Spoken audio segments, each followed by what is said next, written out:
예, 그 땅을 너희에게 주시면, 따라 전제가 있습니다. 12절, 너희는 태를 맨 먼저 열고 나온 것을 모두 야훼에게 바쳐야 한다 라고 얘기합니다.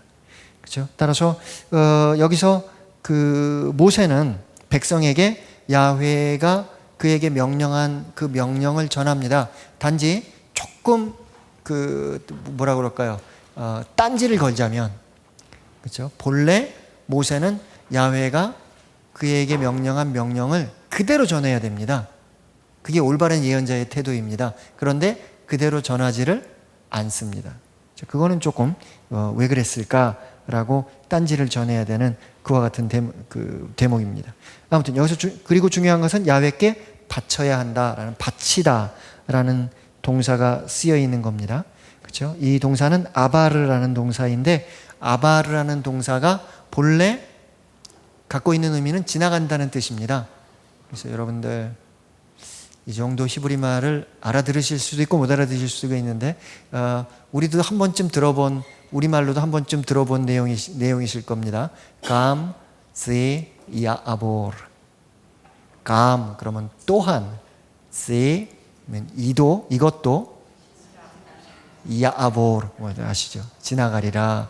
그렇죠? 그래서 이건 히브리 사람들도 자주 쓰는 표현이고, 히브리 전통 안에서는 이 이야기를 솔로몬이, 그죠? 누구에겐가 이제 내가 왕이 됐는데 나에게 반지를 하나 만들어 다오. 그런데 내가 슬플 때 나를 위로해 줄 수가 있고, 내가 기쁠 때 나를 교만하지 않게 만드는 그런 내용을 반지 안에 적어라.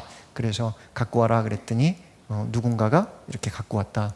히브리 전통 안에서는 이야기가 그 솔로몬이 반지의 주인공으로 나올 때도 있고, 어떤 사람이 솔로몬에게 와서 청했더니 솔로몬이 이렇게 조언을 해주었다라는 이야기로 두 가지 또는 좀 다양한 폼으로 전해지는 것 같아요. 근데 고대 근동의 그 민간 그 이야기들을 공부하는 사람들에 의하면은 이거는 유다 전통의 이야기가 아니랍니다. 이거는 저기 페르시아 지역에서 여러분들 왜 수피들 아시죠? 수피, 페르시아의 지혜사상가들이죠. 그런 수피들의 그 시에서 이 구절이 등장하고, 그것들이 나중에 유다 전통으로 연결되면서 유다 전통에서 이것도 솔로몬의 지혜다라고 전해서 오늘날 많은 사람들은 솔로몬과 연관시켜서 생각을 하는데, 사실은 페르시아 전통의 그와 같은 것이다. 심지어는 우리나라에서도 어디 가서 뭐 이 내용 가지고 강론하면 신자분들이 그 얘기 나도 들어봤어요 하고 다 고개를 끄덕이시는 것 같아요. 이것 또한 지나가리라. 예, 아무튼 지나간다라는 표현이 바로 이 아바르 동사를 씁니다. 그런데 여기서는 그것에 대한 어떤 사역형의 의미로 넘겨준다라는 의미로 사용이 됩니다. 따라서 여기서 넘겨주는 것은 소유권을 넘겨주는 겁니다. 따라서 여기서 야훼에게 그것을 넘겨주는 의미이므로 봉헌한다 또는 성별한다 라고 해석하는 것도 역시 가능합니다. 12절 후반부에서 우리 성경은 처음 낳은 것이라고 번역을 했는데, 본래의 히브리 말 세게르라는 히브리 말의 의미는 분명하지 않습니다. 갓 부화한 새끼라는 뜻으로 우리가 그거를 좀 해석해 볼 수도 있을 것 같고요. 또는 동물들의 어떤 자궁이라는 의미로 알아들을 수도 있을 것 같습니다. 아무튼 성경에서 몇 번 등장하는데, 그런데 그것이 어떤 의미인지는 조금은 명확하지가 않습니다. 하지만 분명한 것은 앞서서는 그와 같은 대목이 없었는데, 여기 그냥 단지 맞배라고 했는데, 여기서는 분명하게도 수컷이라는 지정된, 따라서 동물이 처음으로 나왔다 하더라도 그것이 암컷인 경우에는 봉헌하지 않습니다. 동물이 나왔는데 그것이 첫 번째 낳은 첫 번째 수컷일 경우에 그것은 야훼의 것이다 라고 앞에 있는 내용을 조금 더 명백하게, 의심의 여지가 없게 그렇게 분명하게 설명하고 있는 대목을 우리가 여기서 만납니다.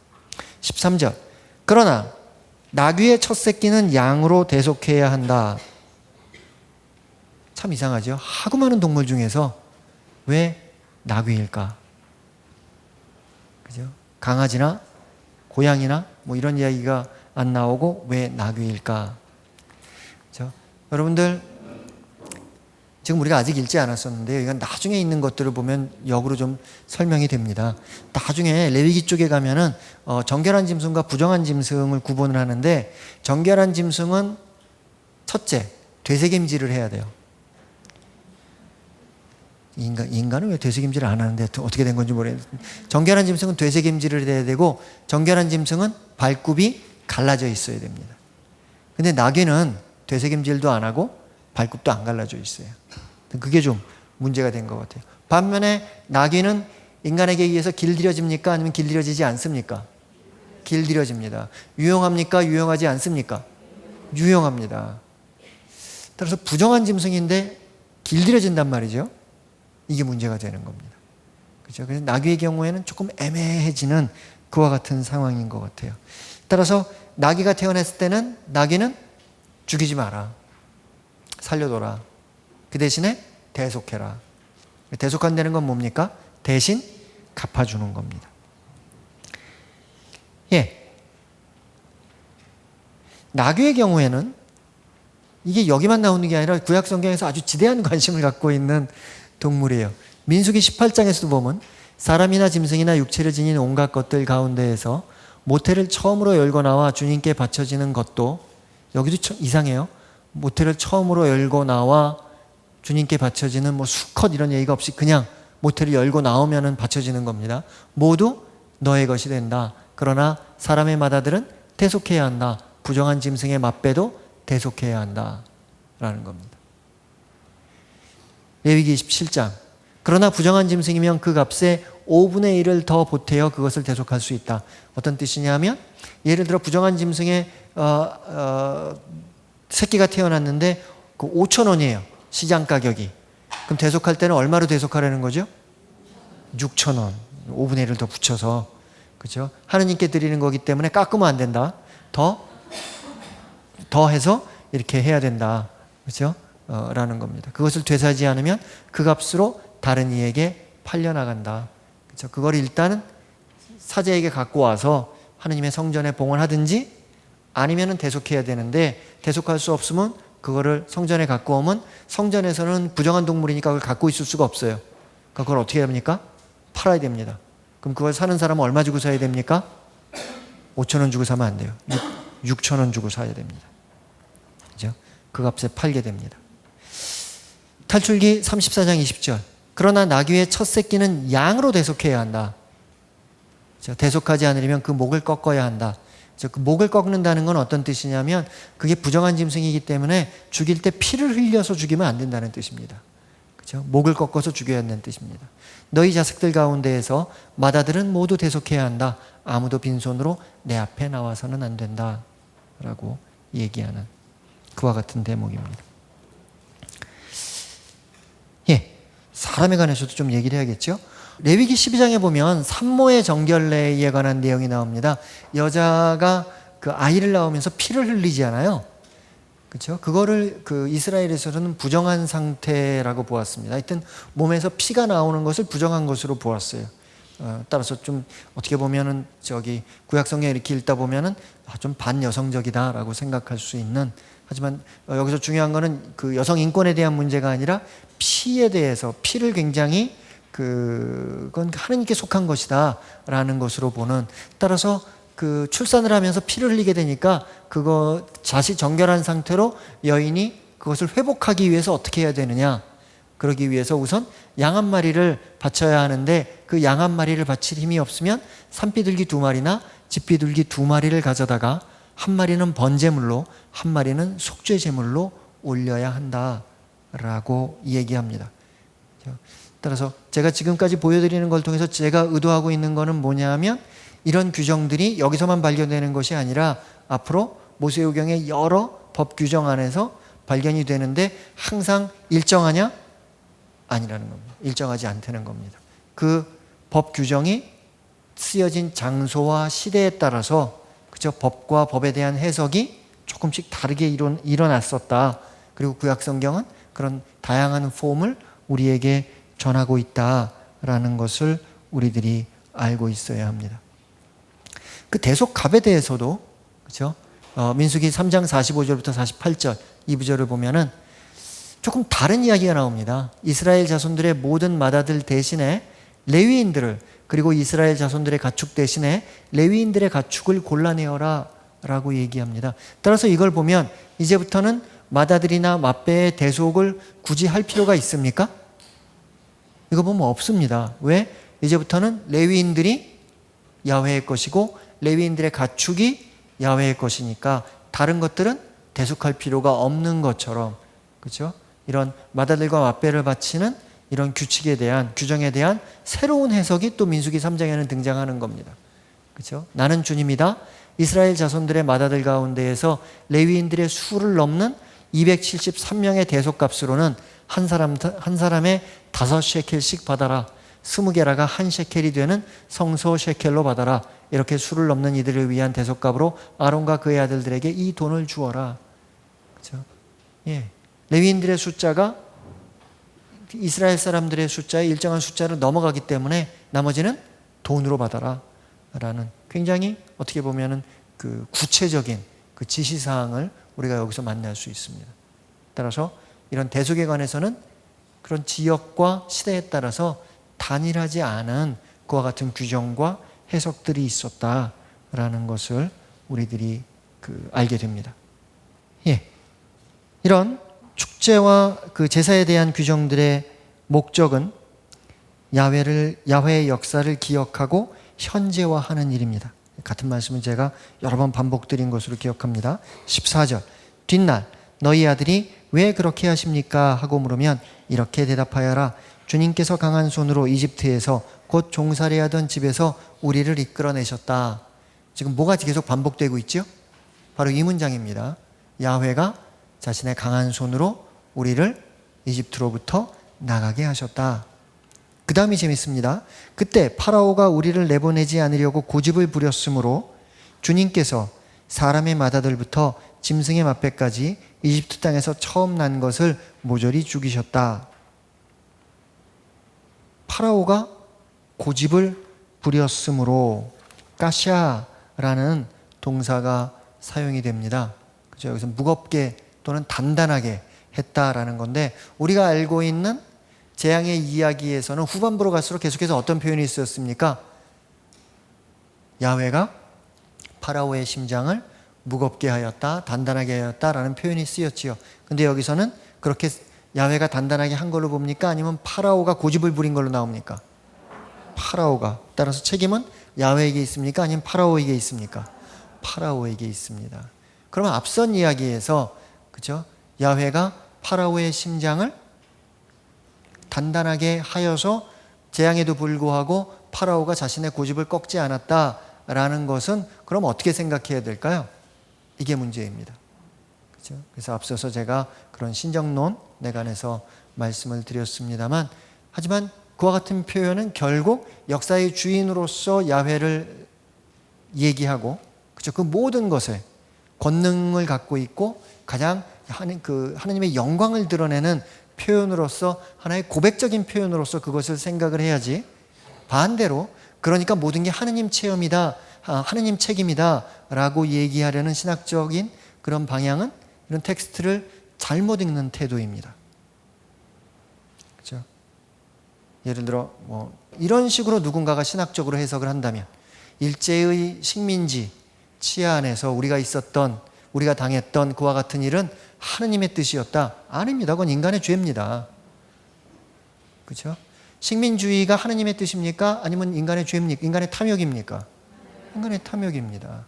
그렇죠? 그런 식민주의에 대한 반성, 그건 궁극적으로 어떤 반성까지 이어지는 겁니까? 나중에 대한민국이 힘이 세서 강해지게 되더라도 다른 나라의 그런 자유와 다른 나라의 그런 평화를 훼손하거나 해치거나 억압해서는 안 된다. 그건 하느님의 뜻이 아니다 라는 것이 식민주의에 대한 올바른 신학적 그리고 역사적인 반성입니다.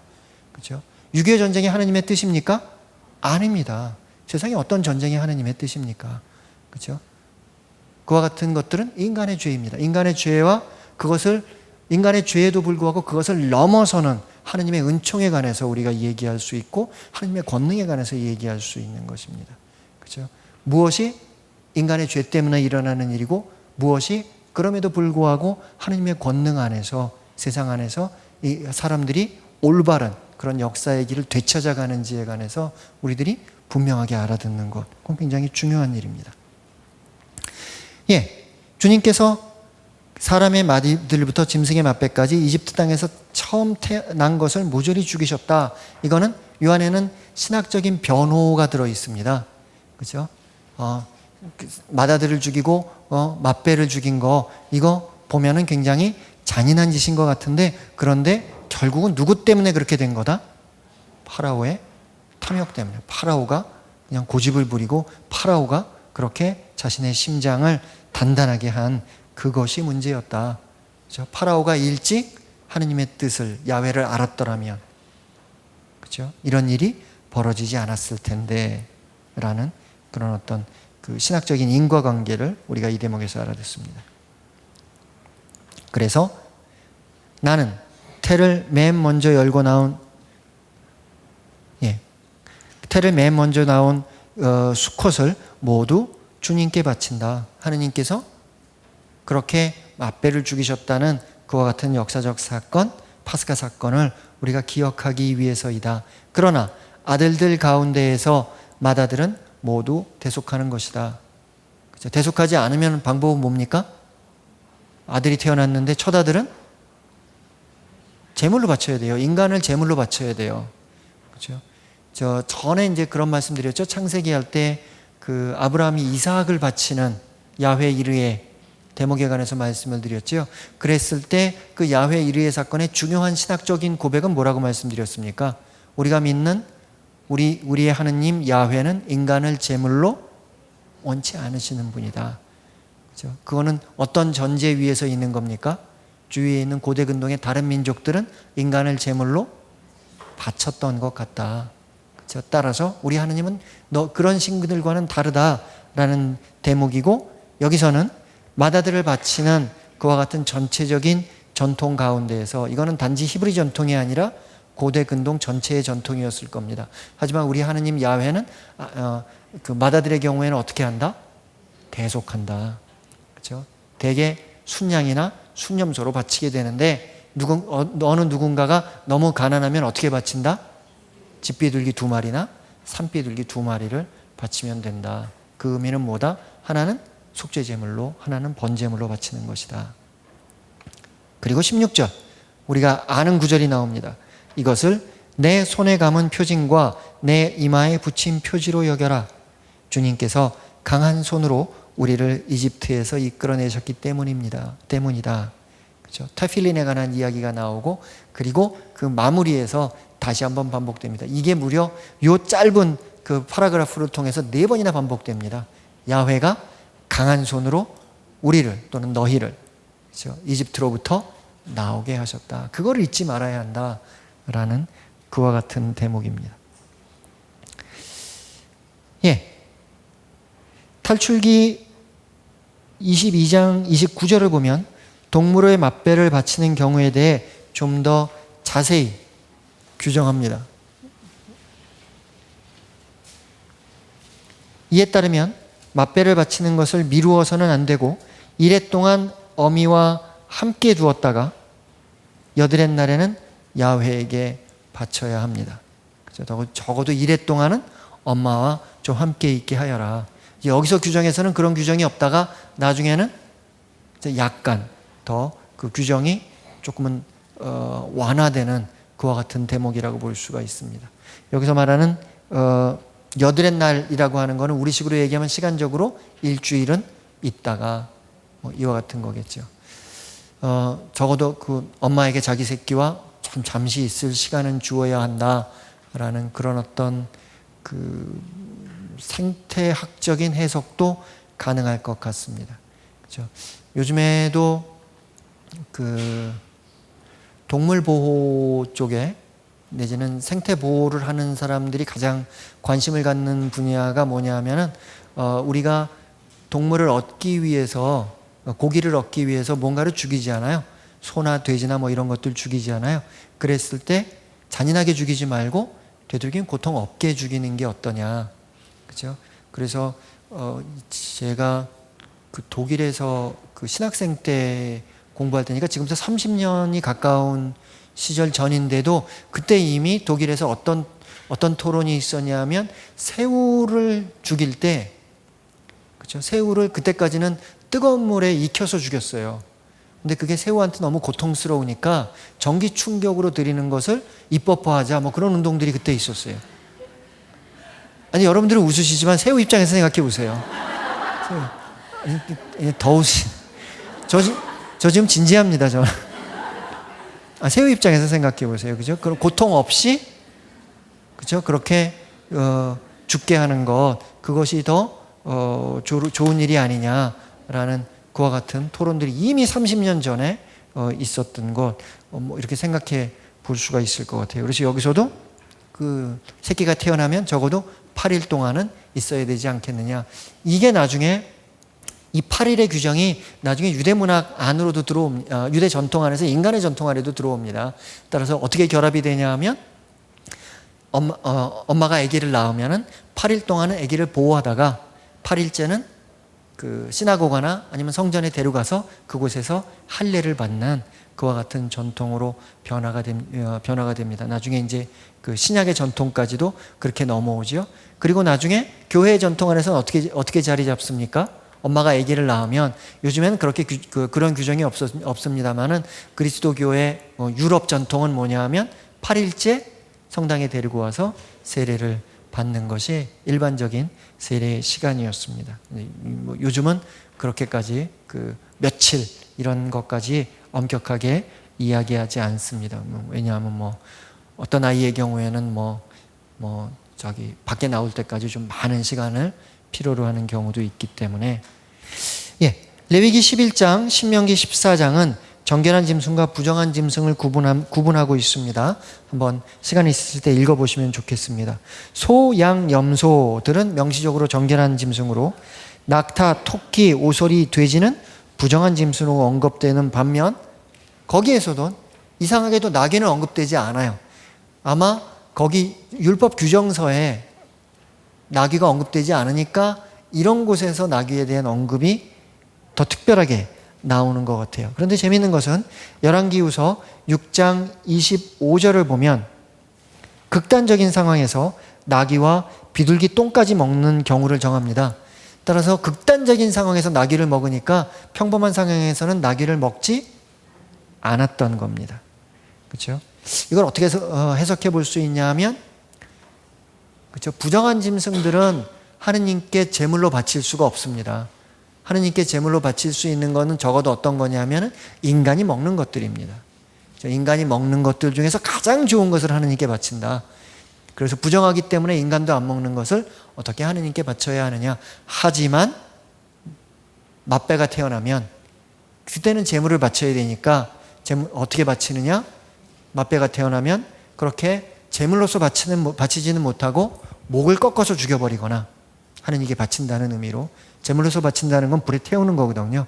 그렇게 바치지는 못하고 피를 안 흘려야 되니까 목을 꺾어서 바치거나 아니면은 대속한다 라는 그런 어떤 큰 그 정신을 이해하시면 되겠습니다. 아까 이미 말씀드렸지만 민수기 3장 8장 등에 보면 야훼는 이스라엘 자손들의 경우에 맏아들 대신 레위인들을 자신의 것으로 하겠다고 선언합니다. 그리고 민수기 3장 41절, 45절 등에서 이스라엘 자손들이 가진 가축의 모든 맏배 대신 레위인들의 가축을 자신의 것으로 하겠노라고 역시 선언합니다. 따라서 그 해석이 다양한 겁니다. 탈출기 13장에서 맞이의 봉헌에 관해서 다양한 동사들이 사용됩니다. 먼저 2절에서는 그렇죠? 모두 나에게 봉헌하여라 라고 얘기하는데 저는 어떻게 번역했냐면 성별하여라 라고 번역했습니다. 2절에서는 성별하다, 그 다음에 12절에서는 넘겨주다, 그 다음에 15절에서는 바치다 라는 각각 다른 의미로 사용이 되고 있는데, 첫째, 성별하다라는 것을 통해서 이제 그것은 우리에게, 사람에게 속한 것이 아니라 신에게 속한 것임이 선언되고, 넘겨주다라는 것을 통해서 재산과 소유의 개념 안에서 마지의 봉헌이 설명되고 있습니다. 그리고 마지막 바치다라는 것을 통해서 그 제사적 과정을 통한 봉헌이 묘사가 됩니다. 여기서 바치다라는 건 뭐냐 하면 그렇게 태워 바치는 겁니다. 불살라 바치는 겁니다. 탈출기 3장에서부터 반복하여 등장하는 이집트 탈출에 대한 야훼의 예고는 탈출기 12장 1절부터 13장 16절을 통해 완결됩니다. 이 대목에서 지금까지의 이야기 전개와는 다르게 역사적 사건과 이스라엘의 현재가 연결되고 있습니다. 더 정확하게 말한다면 이스라엘의 현재가 역사적 사건 안으로 역투영되고 있습니다. 이스라엘의 축제와 종교적 의식이 탈출기 12장 1절부터 13장 16절에서 이집트 탈출의 역사와 결합되고 있고 원인담적 이야기 서술의 방식을 통해 공동체의 축제와 의식에 종교적 의미와 권위가 부여되고 있는 것입니다. 길게 얘기했지만 어떤 뜻이냐면 실제로 일어난 역사적 사건이 있죠. 파스카 사건이. 그리고 그들이 하고 있는 제의적인 현재가 있습니다. 축제의 시간이 있습니다. 그렇죠? 이 두 가지가 무엇을 통해서 연결되느냐? 지금 우리가 갖고 있는 이 텍스트를 통해서 연결되는 겁니다. 그러면서 이 텍스트는 무엇을 얘기하고 있느냐? 그 역사적 사건을 통해서 그들이 살고 있는 현재의 축제를 재해석함으로써 그 안에 담겨 있는 우리가 이 축제를 하면서 무엇을 잊지 말아야 하는가 하는 것을 저 사람들에게 계속해서 환기시키고 있고 현재화시키고 있는 겁니다. 우리들의 미사도 마찬가지죠. 우리가 미사를 하면서 우리는 어떤 역사적인 사건을 우리가 하고 있는 그 미사와 연결시킵니까? 예수 그리스도의 죽음과 부활, 그것을 통해서 우리가 영원한 생명을 얻었다라는 메시지를 한편으로는 기억하고 있고 다른 한편으로는 현재화하고 있는 것입니다. 이것만은 잊지 말아라. 그렇죠? 오늘 이 축제에서 이 축제의 핵심적인 하나의 메시지는 뭡니까? 야훼가 그의 강한 손으로 우리를 이집트로부터 나오게 하셨다. 이것만은 잊지 말아라. 미사가 갖고 있는 중심 메시지는 하느님이 사람이 되셔서 우리와 함께 계시다가 십자가에 못 박혀 돌아가시고 하지만 부활하셨고 그것을 통해서 우리들은 영원한 생명을 얻게 되었다. 이것만은 잊지 말아라 라는 바로 그 신학적 메시지. 그렇죠? 그것을 위해서 축제도 존재하는 것이고 그것을 위해서 텍스트도 존재하는 것입니다. 이스라엘의 이집트 탈출 이야기는 크게 두 대목으로 나뉘어집니다. 지금까지 전체를 좀 요약하는 겁니다. 첫째는 단순히 파라오의 억압으로부터 해방되어 이집트를 탈출하는 이야기이고 따라서 이집트라는 영토를 탈출하는 그러니까 지리적인 개념입니다. 이집트라는 영토를 탈출하는 개념이고 이집트 땅을, 둘째는 파라오 군대를 이겨내고 갈대바다를 건너는 이야기입니다. 이집트라는 영토에서 나오기는 했으나 아직 이집트라는 힘으로부터 자유롭지 못했던 이스라엘이 이제 갈대바다를 무사히 건너므로써 더 이상 파라오의 종이 아니라는 사실이 확인되며 앞으로 있게 될 시나이 사건을 통해 그들은 야훼의 백성이라는 새로운 정체를 얻게 됩니다. 이와 같이 이집트 탈출과 갈대바다에서의 구출 그리고 시나이 계약이라는 이야기의 표층적인 전개와 함께 야훼의 존재와 권능에 대한 신학적 인식 역시 점점 선명해집니다. 네, 여기까지가 제가 본 그 탈출기의 1부, 2부의 그 커다란 마무리라고 볼 수가 있겠습니다. 3부의 내용은 이제 이스라엘이 이집트를 떠나는 장면입니다. 그렇죠? 저희들이 이 부분, 시작 부분을 조금 읽으면은 여러분들이 다음 시간을 준비할 때 좋으실 것 같아요.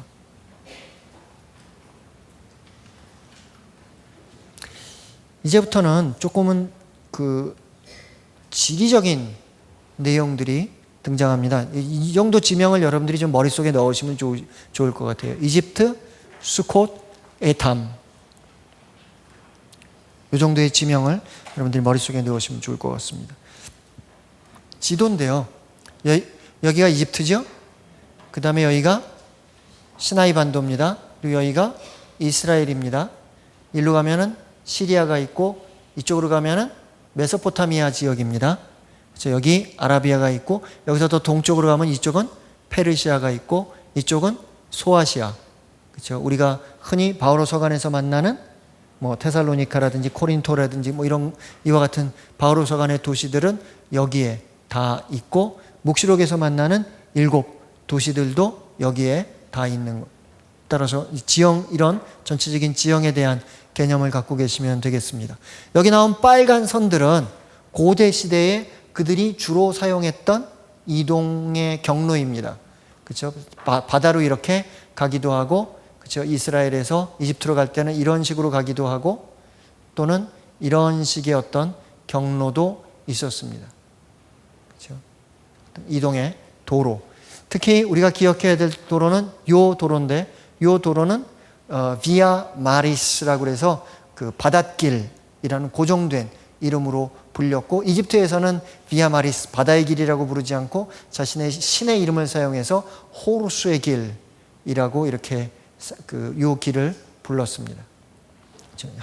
요 길 자체가 굉장히, 이 길은 성경에서도 자주 등장하는 길이고 고대 문헌에서 자주 등장하는 길이기 때문에 요 길의 이름 정도 여러분들이 기억하시면 되겠습니다. 17절. 파라오가 이스라엘 백성을 내보낼 때 하느님께서는 필리스티아인들의 땅을 지나가는 길이 가장 가까운데도 그들을 그곳으로 인도하지 않으셨다. 하느님께서 그들이 닥쳐올 전쟁을 내다보고는 마음을 바꾸어 이집트로 되돌아가서는 안 되지 하고 생각하셨던 것이다. 이제부터 전체적으로 보면은 탈출기의 3번째 파트가 시작되는 거잖아요. 모든 이야기의 시작은 어떻게 시작합니까? 여러분들이 알고 있는 옛날 이야기는 어떻게 시작합니까?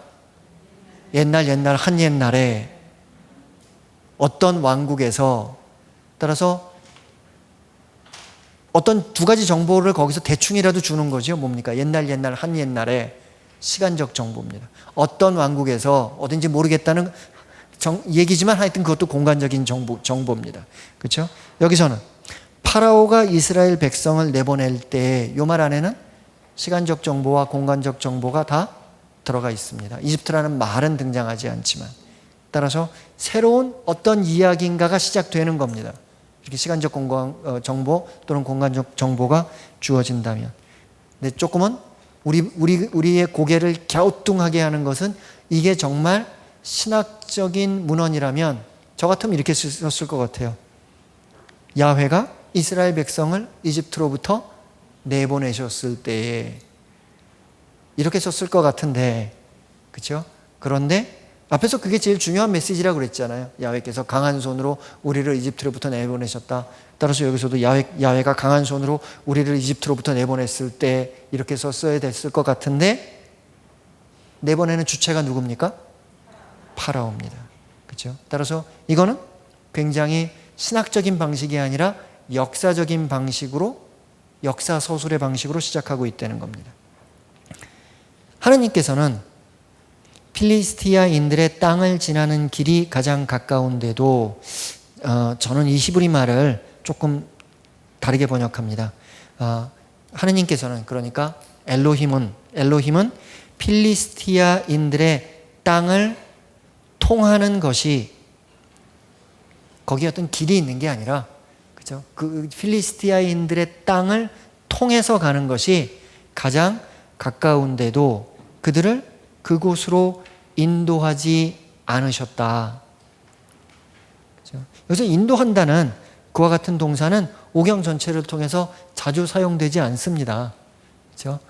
창세기 24장 27절, 24장 48절 모두가 아브라함이 자신의 하인인 엘리에셀을, 그렇죠? 그 이삭의 부인을, 레베카를 만나게 하기 위해서 보내니까 그 엘리에셀이 거기에 가서 우연히 우물가에서 레베카를 만나고 그 집에 가서, 그렇죠? 이렇게 얘기하는 겁니다.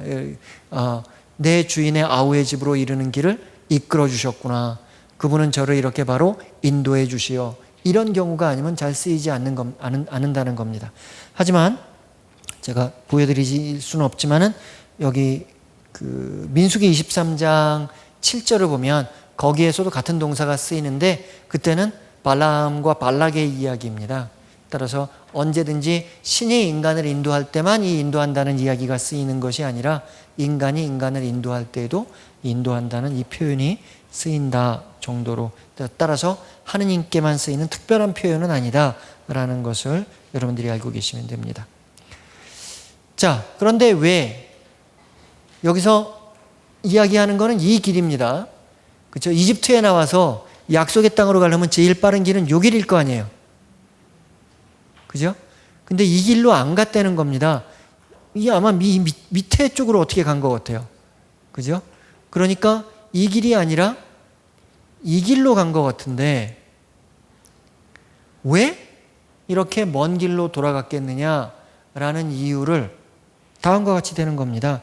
그들이 닥쳐올 전쟁을 내다보고는 마음을 바꾸어 이집트로 되돌아가서는 안 되지. 그죠? 따라서 하느님은 뭐를 원하는 겁니까? 이스라엘 백성이 이집트로 되돌아가는 걸 원합니까? 아니면 곧장 가는 걸 원합니까? 이집트로 완전히 떠나는 것을 원합니다. 그렇죠? 따라서 나중에 갈대바다를 건너는 사건도 우리가 그런 의미로 좀 미리 예상해 볼 수 있습니다. 그래서 다시 돌아올 수 없는 강을 건너가는 것. 그렇죠? 더 이상 회개할 수 없는 것. 그렇죠? 단지 이집트 땅을 떠나는 것이 아니라 더 이상 돌아올 수 없도록 바다를 건너가는 것. 그렇죠?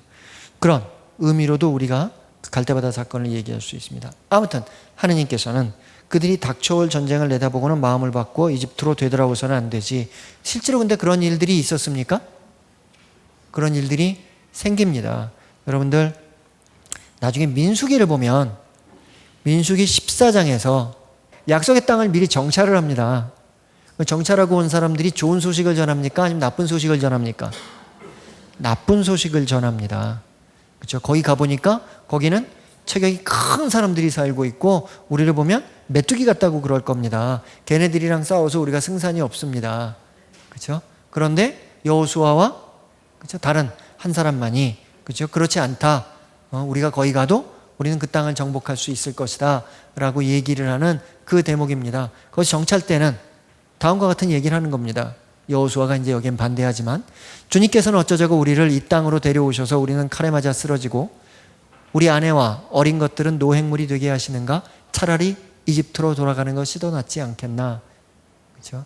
정찰 때의 말을 들은 이스라엘 백성들이 이렇게 생각을 하는 겁니다. 따라서 여기서 만약 그렇죠? 곧장 필리스티아인들의 땅을 통해서 가게 했다면 이 반응이 바로 나왔겠죠. 그죠? 그러니까 어떻게 하는 겁니까? 광야에도 데려갔다가 갈대바다도 건너게 했다가 그죠? 그리고 그 다음에 시나이산에서 계약을 맺고 그리고 나서야 그죠? 이런 약속의 땅을 보여주는.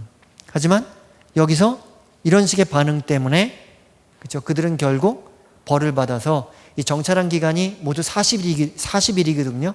하느님께서 40일 동안 정찰해서 너희들이 그렇게 했으니까 하루에 1년씩 벌을 받는다. 그리고 40년 동안 광야에서, 하느님 좀 무서운 분이에요. 40년 동안 광야에서 헤매게 했다라는 것이 민수기 요 대목의 하나의 해석입니다. 예. 여기서 우리가 조금은 생각해 볼 수 있는 한 단어가 있습니다. 참 신학적으로 보면 같은 단어가 굉장히 긍정적으로도 쓰였다가 부정적으로도 쓰이는 경우인데요. 여기서 보면은 그들이 닥쳐올 전쟁을 내다보고 마음을 바꾸어 이집트로 돌아가서는 안 되지 라고 얘기하잖아요. 그렇죠? 마음을 바꾼다라고 했을 때 니함이라는 단어를 쓰는데 이게 후회한다는 뜻입니다. 그리고 어떤 뜻도 그 안에 담겨 있느냐 하면 누구누구를 위로한다는 뜻도 담겨 있어요. 그렇죠? 이 니함이라는 단어가 사실은 누구의 이름과 연관을 갖냐 하면 노아의 이름과 연관을 갖습니다. 옛날 옛적에 창세기 6장을 저랑 같이 하실 때 제가 이 이야기를 했었을 겁니다. 전혀 기억이 안 나시죠? 그렇지 않습니다. 예, 하느님께서 이제 그때는 주체가 하느님입니다. 하느님께서 세상을 만든 것을 후회하셨다. 하지만 노아를 통해서 세상을 위로하셨다. 이때 같은 동사가 쓰입니다. 니함. 그래서 그 사람의 이름이 노아흐가 되는 겁니다. 그렇죠? 노아의 사건입니다. 그래서 그렇게 지금까지 살아온 것을 후회하고 되돌아가는 것, 그것은 본래 신학적인 의미로는 좋은 일입니다. 그게 바로 회개하는 겁니다. 그렇죠? 히브리 말로 슈브이라는 단어가 사용이 되는데요. 지금까지 살던 걸어왔던 길이 하느님의 토라의 길과 너무 멀다는 것을 깨닫고 하느님의 길로 되돌아오는 것, 그것이 바로 회개의 기본적인 개념입니다. 따라서 이스라엘이 회개한다, 마음을 돌이킨다, 지금까지 살아온 것을 후회한다 라는 굉장히 긍정적인 표현으로 사용되는 두 동사가 뭐냐 하면, 그렇죠? 이 마음을 바꾼다, 니함, 그 다음에 돌아온다, 슈. 근데 여기서는 반대로 쓰여요. 그래서 이스라엘이 마음을 돌이켜서 후회하고 이집트로 돌아가는 것은 안 된다. 그렇죠? 따라서 그런 신학적인 단어에 민감한 사람들은, 어휘에 민감한 사람들은 이 부분을 보면서 즉시 어떤 생각을 하냐면, 요 안에는 약간 언어의 유희가 있는 것이 아닌가라고 생각을 합니다. 그죠? 왜 우리는 좋은 말인데도 나쁘게 쓰기도 하고, 나쁜 말인데도 좋게 쓰기도 하잖아요. 그죠? 뭐 어떤 게 있을까요? 지금 당장 생각이 안 나는데, 젊은이들이 쓰는 말 가운데 즐이라는 말이 있어요. 근데 이게 본래는 좋은 말이었습니다. 이게 본래는 어떤 거냐면, 여러 명이서 게임을 하다가 나는 먼저 가야 돼, 즐겁게 게임하세요 라는 약자로 즐 하는데, 요즘은 어떤 뜻으로 쓰이냐면, 아닙니다. 이제 너 말 좀 그만해. 이제 아니면은 이게 지금 평화방송에서 알아서 자르시겠죠? 닥쳐 뭐 이런 뜻입니다. 이제 너랑 얘기 안 해, 닥쳐, 뭐 질, 끝, 뭐 이런 굉장히 나쁜 의미로 뭐 그렇게 쓰입니다. 아니면은 영어의 표현에서 terrific 그러면 굉장히 좋다는 뜻이거든요. 야, 그거 굉장하다라는 뜻이거든요. 근데 그 본래 의미는 어떤 뜻이냐면, 야, 끔찍하다라는 소리입니다. 그죠? 이건 무섭다, 공포스럽다, 뭐 이와 같은 뜻인데, 굉장히 본래 말은 나쁘게 시작했지만 좋은 의미로, 그냥 그 반어법적인 의미로 그렇게 쓰이기도 하고, 본래 의미는 좋게 시작했지만 나쁜 의미로 쓰이는, 부정적인 의미로 쓰이는 것이 있는 것처럼, 여기서도 나오는 단어들은 신학적으로 굉장히 긍정적인 단어들인데, 언어의 유희를 통해서, 그렇죠? 이스라엘이 그렇게 나온 것을 후회하고 자기가 살아온 노예 생활로 이집트로 돌아가게 해서는 안 되지라는 어떤 하느님의 염려가 있었다. 따라서 이런 언어의 유희에 민감한 사람들은 이 부분을 보면서 조금은 픽 하고 웃을 수 있는 그런 어떤 표현이 여기에 등장하는 겁니다. 따라서 이스라엘은 돌아가야 합니까? 아니면 가던 길을 가야 합니까?